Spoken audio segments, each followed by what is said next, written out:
Steve jobs का birth 24 फरवरी 1955 को California में हुआ था, लेकिन जो उनकी रियल मॉम थी उन्होंने अपने कॉलेज टाइम में ही स्टीव जॉब्स को बर्थ दिया था। इसी कारण से वो उसे छुपाना चाहती थी और वो नहीं चाहती थी कि कोई और जाने कि उनका एक बेटा भी है, क्योंकि उनकी उस समय तक शादी नहीं हुई थी। वो बहुत टेंशन में रहती थी। उन्होंने सोचा कि इस बच्चे को मुझे गोद दे देना चाहिए। उस समय उनसे मिले पॉल और कार्ला जॉब्स।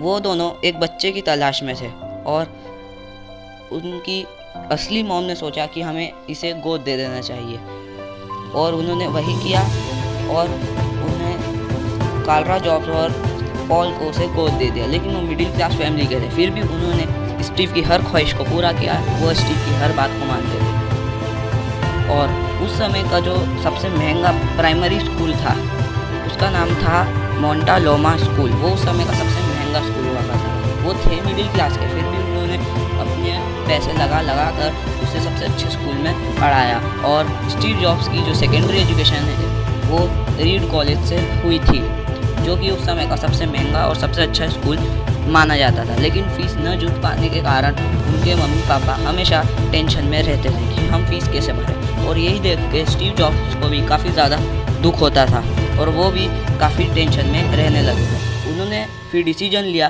कि अब मैं अपना खर्चा खुद चलाऊंगा, मैं मम्मी पापा से एक भी पैसा नहीं लूँगा। उसके लिए उन्होंने अपने पार्ट टाइम में जो उसके पास फ्री टाइम रहता उसमें कोल्ड ड्रिंक्स की बोतल बेचना शुरू की, जिससे कुछ पैसे आ सके।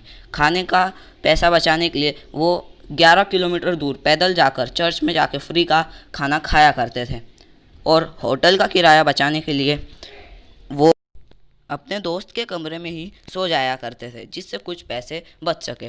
लेकिन उनकी इतनी मेहनत के बावजूद भी उनके मम्मी पापा उनके कॉलेज की फ़ीस नहीं भर पाते थे। तो उन्होंने फाइनली एक डिसीजन लिया कि वो पैसे बचाने के लिए अब कॉलेज छोड़ देंगे और वो अपने डिसीजन पर आगे बढ़े। और उन्होंने पहले से ही एक बिज़नेस प्लान कर रखा था, जिसे प्री प्लान्ड बिजनेस कहते हैं। उन्होंने सोचा अब मुझे इस पर काम करना चाहिए।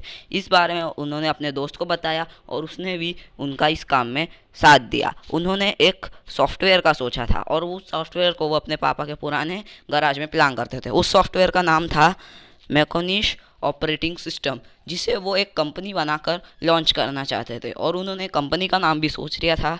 उन्होंने उस कंपनी का नाम एप्पल देने की बात सोची थी, लेकिन पैसे की कमी होने के कारण वो कंपनी लॉन्च नहीं कर सकते थे, नहीं वो सिस्टम को आगे बढ़ा सकते थे। इस प्रॉब्लम को उनके एक फ्रेंड ने सॉल्व करा और कंपनी में बहुत सारे पैसे इन्वेस्ट करके शेयर खरीदे और उसके बाद फाइनली उनकी एप्पल कंपनी बन चुकी थी। और उनकी उम्र उस समय सिर्फ 20 साल थी जब उनने एप्पल कंपनी खोली, जो कि काफ़ी कम उम्र थी। और वो कंपनी काफ़ी अच्छी चल रही थी और उसमें कुछ ही साल में 4000 से ज़्यादा लोग काम करने लग गए थे।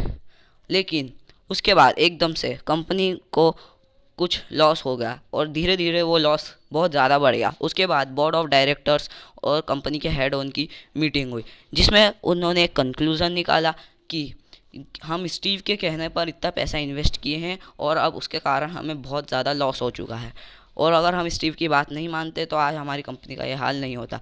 यही सोच के साथ उन लोगों ने फाइनल एक डिसीजन लिया कि अब हम स्टीव को इस कंपनी से निकाल देंगे। स्टीव को इस बात का दुख नहीं था कि उन लोगों ने उसे सुनाया या कुछ ऐसा करा। स्टीव को उस चीज़ का दुख था कि वो कंपनी जो उसने अपनी इतनी मेहनत, लगन और इतने हार्डवर्क और इतने टाइम, इतने बुरे वक्त देखने के बाद बनाया था, उसी कंपनी से उसे निकाल दिया गया।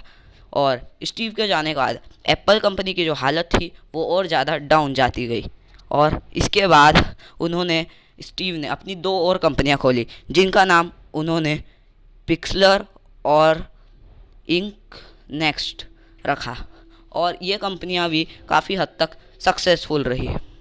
और उसके बाद एप्पल लगभग कर्जे में डूबने ही वाली थी, बहुत ही कम पैसे बचे थे उन लोगों के पास। तो उन्होंने फिर से मीटिंग करके एक डिसीजन लिया कि हम स्टीव को वापस कंपनी में जोड़ लेंगे और उन्होंने उसके लिए काफ़ी सारी रिक्वेस्ट की और फाइनली ईयर 1996 में स्टीव वापस आ गए। लेकिन जब वो कंपनी में आए थे तो उन्हें CEO बना दिया गया था एप्पल कंपनी का।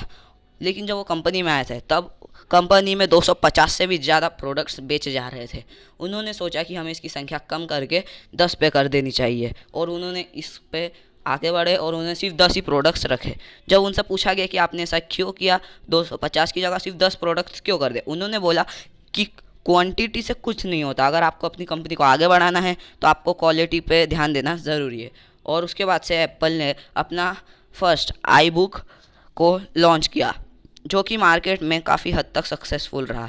उसके बाद आईपैड्स और आईफोन्स भी लॉन्च करे, और उसके बाद से जो एप्पल को सक्सेस मिली वो फिर कभी थमी ही नहीं। 5 अक्टूबर 2011 में स्टीव जॉब्स की मौत हो गई, और उनकी जो मौत का कारण था वो था कैंसर। उस कैंसर को पेरिमेटिक कैंसर कहते हैं, और उन्होंने जो बातें कही उससे करोड़ों लोग ने प्रेरणा ली, और वो भी चाहते हैं कि वो भी एक एप्पल की तरह कंपनी खोले। स्टीव जॉब्स का कहना है, जो लोग इस बात को पागलों की तरह सोचते हैं कि वो दुनिया बदल सकते हैं, सच में यारो वो दुनिया को बदल ही देते हैं। तो आपका टाइम देने के लिए थैंक यू। अगर वीडियो पसंद आए तो वीडियो को लाइक करें, शेयर करें और चैनल को सब्सक्राइब करें। Thanks for watching and bye bye.